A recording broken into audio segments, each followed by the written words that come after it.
चित्रकूट लीला प्रसंग में समापन की तरफ कथा बढ़ रही है और मैं बार बार ये चित्त में विचार करता हूँ, ये राम राज्य की आधारशिला जिस आधार पर रखी हुई थी, कर्म प्रारब्ध के वशीभूत होके सब कुछ बदला और फिर अब दोबारा राम राज्य की स्थापना का समय शुरू हो गया। एक तरह से यदि कहीं किसी का मान लीजिए बंटवारा होना है और दोनों लोग ये कहने लगे कि झंडा ऊंचा रहे हमारा, तो वो कभी नहीं होगा। और दोनों में से एक कह दे कि झंडा ऊंचा रहे तुम्हारा, तो भी नहीं होगा, तो भी नहीं होगा। जब दोनों कहेंगे कि भाई झंडा किसी का ऊंचा नहीं गया, तब जाके समझौता होता है। ये यहाँ लगभग ऐसी ही परिस्थिति है। भरत जी महाराज बार बार राम जी से विनय कर रहे हैं कि महाराज आप आके हो, और राम जी महाराज भरत जी से बराबर आज्ञा कह रहे हैं कि तुम जो कहो सो मैं कर दूंगा। अंतिम मीटिंग से पहले फिर मीटिंग में राजा जनक के पास गुरु जी महाराज फिर पधारे और उन्होंने ये स्थिति देखी कि मैं तो इस समस्या का समाधान करने के मैं अपने आप को कैपेबल नहीं पा रहा हूँ, क्योंकि जब दोनों में से कोई कुछ चाहता नहीं है तो राज्य ऐसा तो है नहीं कि राज्य किसी तीसरे को दे दिया जाएगा, राज्य तो इन्हीं में से दिया जाएगा। लेकिन इसका निर्णय कैसे होगा, शेष स्वीकार कर लें। और इस स्वीकार करने के लिए उन्होंने कहा कि राजा जनक के पास में से थे। अच्छा, अब उन्होंने आके राजा जनक के सामने ये कही कि महाराज आपके बिना इस समस्या का समाधान करने में कोई तुम बिन असमंजस समन को समर्थ एक काल, कोई समर्थवान नहीं है जो इस समय में जो है इस आंदोलन का मिटा दे। अब राजा जनक की ये बात सुन के क्या परिस्थिति हो गई कि देखो, मैं राज शासन समय छोड़ के और राजर्षि की श्रेणी में भगवान का भजन करता हूँ और उसी भगवान के भजन के प्रभाव से, भगवान की कृपा से पुत्र रूप में सीता मैया को राम जी को सौंपा और सौंपने के बाद जो कुछ हुआ, लेकिन अब फिर पुणे मेरे कंधे पे ये भजन डाल दिया गया कि अब इस समस्या का समाधान तुम ही निकालो। तो राजा जनक मन में सोचने लगे, ये ठीक है कि भार मेरे सिर में डाल दिया गया, लेकिन क्या मैं विचार करूं कि यहाँ आने से पहले मेरे को ये सोचना चाहिए था कि यदि ऐसी विपरीत परिस्थितियाँ बनेगी तो क्या मैं उस असमंजस को मिटाने के काबिल हूँ, और यदि नहीं हूँ तो नहीं आना चाहिए था, और हूँ तो आना चाहिए था। शिथिल स्नेह गुणत मन माई आए किन बल नाई। हमने यहाँ आके भला नहीं करा, क्यों कि न तो राम जी को राज्य चाहिए वरना भरत जी को राज्य चाहिए। भरत जी एज एग्जीक्यूटर बने और राम जी राजा हो, और राजा भी कैसे कि जैसे जो है कोई प्रधानमंत्री विदेश को चला जाए तो वहीं बैठ के ही सारी क्रियाकलाप चलती रहती हैं, ऐसा स्वरूप जो है वो पैदा हो, तब इस समस्या का निराकरण हो। और मन में सोच रहे हैं कि देखो राजा दशरथ ने तो मुक्ति पा ली, राम जी को बन जाने की कह दी, और फिर आप जो है चले गए तो वो तो मुक्ति हो गए, लेकिन हमारी क्या है, हमें ये खबर मिली कि बन चले गए और हम यहाँ इसलिए आए कि राम जी को वापस लावे, लेकिन हुआ क्या, यहाँ की सारी परिस्थितियों को देखने के उपरांत ऐसा ही लग रहा है कि अब हम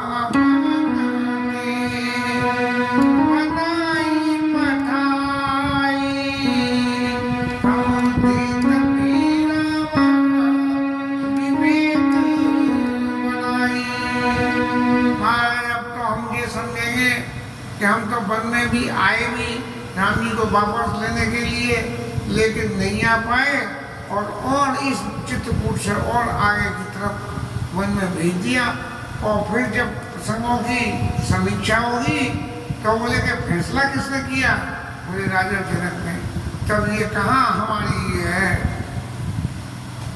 तो इससे हमारा क्या, हमारा यहाँ आने का औचित्य क्या रहा, कुछ रहा। अब जब राजा जनक ये मन में सोचने लगे, गुरु जी से बात हुई, तब फिर उनकी समझ में ये आया कि भैया अब ये दोनों भाइयों के बीच की हम सब लोग तो आउट हो गए, अब ये दो खिलाड़ी रह गए, हमारे राम जी महाराज और भरत जी महाराज। अब इन दोनों में से एक को बॉल करने दो और एक को जो है विकेट संभालने दो, और इनको जो है आपस में ही समझौता करने दो, और इनसे कह दो कि महाराज जैसे भी आप चाहो वो समझौता कर लो। तब जो है इस समस्या के हल की रास्ता बनी। भरत जी के पास आए, भरत जी ने प्रणाम वंदन किया, और गुरु जी महाराज कहने लगे, नहीं तात भरत कहा तिरऊ तिराओ, तुम्हारी विदित रघु वीर प्रभाव। भरत जी महाराज आपको राम जी का प्रताप, प्रभाव, स्वभाव सब आपको मालूम है, और उसी प्रताप, प्रभाव और स्वभाव की वजह से राम जी की आज परिस्थिति क्या है। राम जी राम सत्य व्रत धर्म व्रत, सत्य व्रत वाले हैं, धर्म में रहते हैं, धर्म के अनुसार ही जो भी करें, सब कर्मशील सदैव, क्योंकि जब सत्यव्रत धर्मव्रत होता है व्यक्ति, तो सबकर शील सदैव दूसरे लोगों के शील स्नेह को देखने के बाद ही कोई एक्शन किया करता है, कोई कदम उठाता है। लेकिन क्या है कि वो भी कोई कदम नहीं उठा रहे हैं, कि वो स्पष्ट रूप से ये कहते हैं कि भरत जी महाराज आप जो है वापस चले जाइए। संकट सहित सकोच बस कहिए जो आय शुदे। महाराज ऐसे में क्या करें, यदि आप आज्ञा दो भरत जी, तो हम राम जी से कहते कि हमारी भरत जी से बात हो गई है, और भरत जी ने कह दिए, यदि राम जी कहेंगे कि राम जी कहेंगे कि भरत जी तुम राज संभाल लो, तो मैं राज संभाल लूंगा। लेकिन हम ऐसा नहीं कह सकते, इसलिए कहिए जो है सुदेव आपकी क्या मति है इस बारे में कि किस तरह से राम जी को इस बात के लिए राजी किया जाए। तब भरत जी महाराज के हृदय में तो अत्यंत प्रेम उमड़ी आया, और जनक जी महाराज से कह रहे हैं कि आप तो हमारे पिताजी के समान पूजो। यहाँ ऋषि मुनियों के समाज के बीच में मैं बैठ के ये कहूँ कि आप वहाँ जाके ये कह दो कि भरत जी वो कर लेंगे जो आप कह दोगे, तो ये मेरा कहना तो बहुत गलत हो जाएगा। इसलिए मैं एक ही बात आप सब लोगों से कहता हूँ कि मेरे जीवन के उद्देश्य को आप समझें, और मेरे जीवन का उद्देश्य क्या है कि आगमनी गामा प्रसिद्ध पुराना और सेवा धर्म सकल जग जाना। सेवा धर्म जो है ये सारे पुराणों का सबका जो है क्या है कि ये सेवक होना, किसी का भी सेवक होना, ये बहुत बड़ी मान्यता वाली बात होती है। और इस परिस्थिति में मैं अपने आप को राम जी का सेवक मानता हूँ, और सेवक मानने के हिसाब से कोई भी ये बात कहना कि स्वामी ये आज्ञा दे दे तो ये ऐसा कर दूंगा, ये जो है नीति के विरुद्ध हो जाएगा। स्वामी धर्म स्वार्थ विरोधु, स्वामी के प्रति अपना धर्म निर्वाह करना और अपना स्वार्थ सिद्ध करना। अब अपना स्वार्थ क्या है कि राम जी के सेवक बने रहे तो राम जी की सेवा करें, ये तो जीवन का सबसे बड़ा स्वार्थ यही है। लेकिन स्वामी धर्म सेवा, स्वामी धर्म स्वार्थ नहीं विरोध, लेकिन अपना स्वार्थ सिद्ध होना और स्वामी के प्रति धर्म निर्वाह करना, ये दोनों एक दूसरे के विपरीत बात है। और वेद अंध प्रेम ही न प्रबोधु, वेद जब हम किसी से कर लेते हैं तो व्यक्ति अंधा सा हो जाता है, फिर उसको सही निर्णय लेने की आस नहीं रहती। और प्रेम ही न प्रबोधु, और जब अत्यंत प्रेम में हो जाते हैं तो उसमें कोई चित्त में प्रबोधता माने सजगता नहीं रहती है कि हम क्या कहने गए, बोले ठीक है ये जो कहते हैं वैसा करते हैं, वैसे ही समझ जाएगा। तो वेद अंध प्रेम ही न प्रबोधु। इसलिए महाराज मेरी परिस्थिति आप सब लोग देखें, और फिर जो बात अभी कही गई वही भरत जी महाराज ने दूसरे शब्दों में राखी राम रुख धर्म बता पराधी न कोई जान।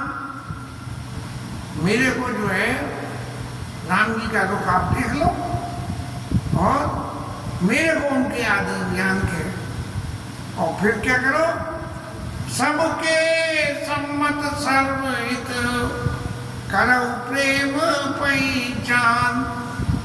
अब जब सब लोगों को राम जी का रुख देख लिया और मेरे को पराधीन मान लिया, तो जो निर्णय होगा वो स्वीकार होगा। लेकिन आपको वो सबका काम करना है कि इन सबके बीच में करो प्रेम पहचान, कि मेरा राम जी के प्रति क्या और कितना प्रेम है, इसको पहचान के ये एक्शन आपको सबको लेना है। और इसके अलावा मेरे को चित्त की कोई भी दूसरी इच्छा नहीं है। भरत जी महाराज की इन बातों को सुन के सब लोगों को बड़ा संतोष हुआ।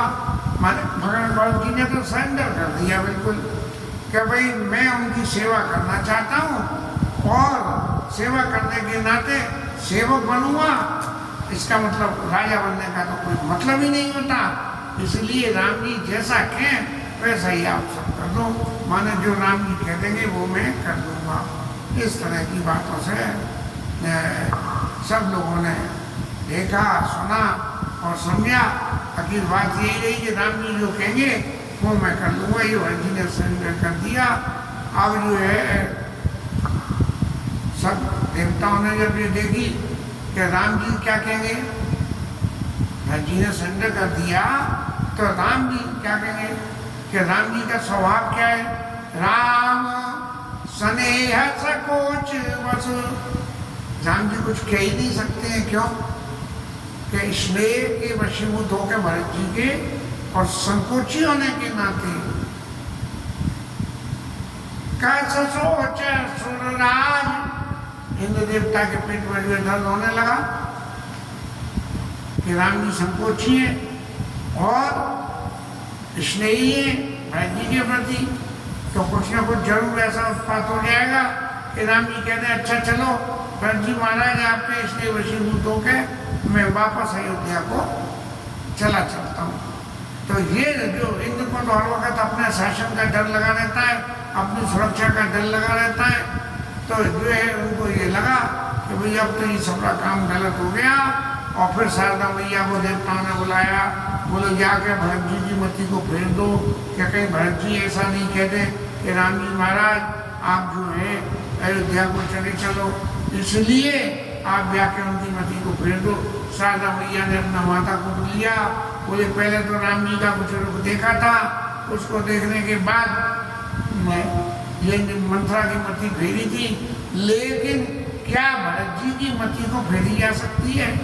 भरत हृदय सिया राम निवासु ताके, अरे भरत हृदय, आदि चौपाई भूल गए। ताके तिमिर जा तरनी प्रकाशु, अरे भरत जी के हृदय में तो राम जी का निवास है, तो क्या जहाँ सूर्य हो वहाँ अंधेरा टिक सकता है? और मुझसे कह रहे हो कि भरत जी की मति फेर दो। अरे भरत जी की मति क्या फेरी जा सकती है? राम जी की मति फेरी जा सकती है? राम जी भरत जी के हृदय में बसते हैं। और जो है शारदा मैया जी कह कि तुम तो सब अपने स्वार्थ में पागल हो गए हो, और सब जो है अपने अपने अपने लोग को चली गई। देवताओं को बड़ी चिंता हुई और उन्होंने कही कि अब जो है, जो हमेशा होता है कि जो लोग सक्षम होते हैं, जब जीवन में कोई ऐसी विपरीत परिस्थितियां पैदा होकर सामने आती हैं कि जहाँ जिनका समापन न निकले, तब जो सक्षम लोग होते हैं अपनी सक्षमता का सदुपयोग न करके दुरुपयोग करते हैं, और दुरुपयोग करके और समस्या का निदान पैदा कर लेते हैं। ऐसे ही यहाँ हुआ, देवता अपना स्वार्थ सिद्ध करना चाह रहे थे, इसलिए जो है उनको जब नहीं दिखा, तब जो है उन्होंने एक कुचाल करी कि भाई सबके लोगों के मन में जो है इस बात का उच्चाटन कर दो कि वन में रहते हुए बहुत दिन हो गए। लोग जैसे रामलीला में हम देखते थे, रामलीला खत्म होने को होती थी, पहले ही लोग वहाँ उठ के चल देते थे, तो मंच से घोषणा होती थी लीला अभी बहुत बाकी है, कृपया उठ कर नहीं जाए, अभी लीला बहुत बाकी है, चाहे सिर्फ आरती बाकी होती थी। ये ऐसा ही यहाँ स्वरूप हो गया, लोगों के मन में उच्चाटन उन्होंने कर दिया। भरत जी महाराज सब साथ साथ सामने सामने आके बैठे। भरत जी महाराज ने एक ही बात कही, मैंने जीवन में कभी भी ऐसा सुना नहीं, देखा नहीं कि राम जी ने कोई आज्ञा दी हो और उस आज्ञा को किसी ने मिटा दिया हो, लेकिन मेरे लिए जो राजाज्ञा हुई, मैंने उस आज्ञा को मिटा के और यहाँ राम जी के पास में मैं वन में आ गया। मैंने इतनी बड़ी दृढ़ता करी और इतनी बड़ी मेरी दृढ़ता के बावजूद भी राम जी महाराज ने कतई बुरा नहीं माना और साधु समाज में मेरी खूब तारीफ करी, साधु समाज में मेरी खूब तारीफ करी है। इसलिए कृपा भलाई आपनी नाथ कीन, कृपा भलाई आपनी नाथ कीन भल मोर, और दूषण में भूषण स्वयं से चार चोर। बात है, भगवान ने ऐसी अपनी कृपा और भलाई मेरे संग में करी, उस भलाई की वजह से चाहे मैंने कितनी दृढ़ता करी, लेकिन उसके बाद भी श्रेष्ठ चारों तरफ इस बात का श्रेष्ठ ऊंचा फैल गया कि भरत जी महाराज ने वन में आके बहुत ही समझदारी का काम किया। इस तरह से भरत जी महाराज बराबर कहते हैं, राम जी महाराज तो हमेशा अपने सेवकों की, राम सदा सेवक दूसरा की, वेद पुराण संत सुरसा की सब अधीन है। सब लोग इस बात को जानते हैं, सेवक की रुचि को संत सेवक की प्रीति को रक्षी राम गोपाल बल दिए भाग। ऐसे इन अलंकारों के साथ में भरत जी महाराज ने अपनी बात ये कही कि राम जी ने तो कभी किसी के दोष ही हृदय में नहीं रखे, तो मेरे दोष भी नहीं रखे, लेकिन मैंने दोष करने में कोई चूक नहीं करी कि इनकी आज्ञा को मिटा के और मैं यहाँ चलाया। इसलिए मैं तो अब कुछ कहने के काबिल ही नहीं हूँ। मेरे ऊपर राम जी महाराज की इतनी कृपा, इतना एहसान हो गया कि मैं अब कुछ नहीं कह सकता। हृदय सुजान सुसाई वही बहुत के बड़घोर, ऐसे शुद्ध और ऐसे चतुर और ऐसे राम जी महाराज के सामने, आप सब लोगों के सामने कोई भी बात मेरा ये कहना कि राम जी ये कहें तो ये काम मैं कर दूंगा, ये जो है गलत हो जाएगा। इसलिए आप सब लोग मिलकर राम जी के संग सलाह करके जो मुझे आज्ञा दे दोगे मैं उस आज्ञा का पालन करूँगा। मैं तो एक बात जानता हूँ, क्या समा न सुसाई बसेवा सो प्रसादो पावे जन देवा।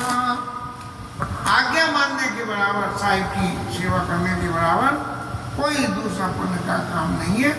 इसलिए आप सब लोग मेरे को राम जी से आज्ञा दिलवाइए कि मुझे क्या करना है।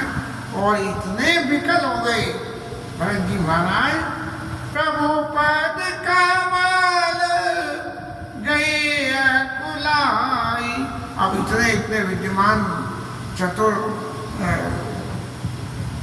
ऋषि मुनि सब बैठे हैं और उन सबके सामने ये भगवान के चरणों को जाकर और भरत जी ने पकड़ लिया। महाराज आज्ञा तो आपको ही करनी पड़ेगी। और प्रभु पद कमल गए कुलाई समाओ स्नेह न सो कही जाई। उस स्नेह का जो राम जी भरत जी के बीच का था सब लोग देख रहे थे, लेकिन इसको वर्णन नहीं किया जा सकता है। और सब लोग मन में भरत जी की सराहना करने लगे कि देखो भरत जी ने कितना सटीक सरेंडर किया कि बात चाहे जो भी हो, आप कोई किसी बात को मानो ना मानो, आप स्वामी हो और मैं आपका सेवक हूँ और सेवक का धर्म स्वामी की आज्ञा को मानना है। इसलिए आपको ही आज्ञा करनी पड़ेगी। रघुराज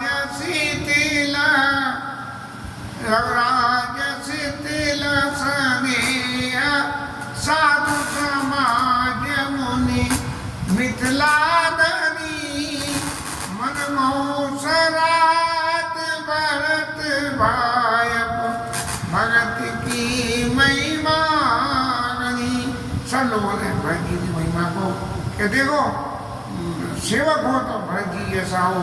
भरत जी के भाव को तो देखिए कि इतना सब होने के बावजूद भी राम जी की शरण में आकर ये कह रहे कि महाराज आप आज्ञा दे दो, जो आप आज्ञा दोगे वो ही काम मैं कर दूंगा। भरतई प्रशंसत विबुध बरसत सुमन मानस मलिन थे। देवता लोग भी जो फूल बरसाने लगे, लेकिन उन्हें अब भी अपने स्वार्थ के वशीभूत हो गए। ये भरोसा नहीं हो रहा था कि राम जी ये कह देंगे कि भरत जी आप राज्य को स्वीकार कर लो। तुलसी विकल सब लोग सुने सकुचे निसागम मलिन से। अब लोग तो कह रहे हैं कि भरत जी तो कुछ कह नहीं रहे हैं और राम जी कुछ कह नहीं रहे हैं और राम जी से उम्मीद कर रहे हैं कि वो भरत जी से कहें। तो राम जी को यदि भरत जी से ये कहना होता कि राज्य हो, तो फिर राम जी को वन में आने की जरूरत ही क्या थी, अपने सामने ही राज्याभिषेक करके ही आते कि बोले वन में तो चला जाऊंगा, भरत जी को बुला लो और बुला कर उनको राज्याभिषेक मैं करूंगा और करके और चले जाते। देवता लोग तो बड़े दुखी हैं और सब दुखी मन से ये जो है भरत जी की सराहना कर रहे। लेकिन वो कहते हैं कि जब समय अनुकूल हो तो विपरीत परिस्थितियां भी हमारी हितकारी हो जाती हैं। लोगों ने देवताओं ने माया लगाई कि सबके मन में उच्चाटन हो गया और उसमें उच्चाटन में कौन कौन रह गए, भरत जनक मुनि जन सचिव। भरत जी, जनक जी, मुनि लोग और जो उनके मंत्री, साधु समेत सचेत विहाई और साधु लोग जो उस वक्त सचेत थे, इस लीला को अच्छी तरह से ध्यान कर रहे थे। साधु सचेत विहाई लागे देव माया सवई जथा जो जन पाई। जैसा व्यक्ति था, जैसी उसकी मति थी, जैसे उसके विचार थे, उसके अनुसार देवताओं की माया उसके ऊपर लागू हुई और उसी के अनुसार उसका चित्त भी कि बोले घर चले कि न चले, अरे यहाँ इन लोगों के भाई भाइयों के बंटवारे में हम काय को यहाँ मन में तकलीफ पा रहे हैं, ऐसे ही विचार करने लगे। इसके साथ ही कथा विषय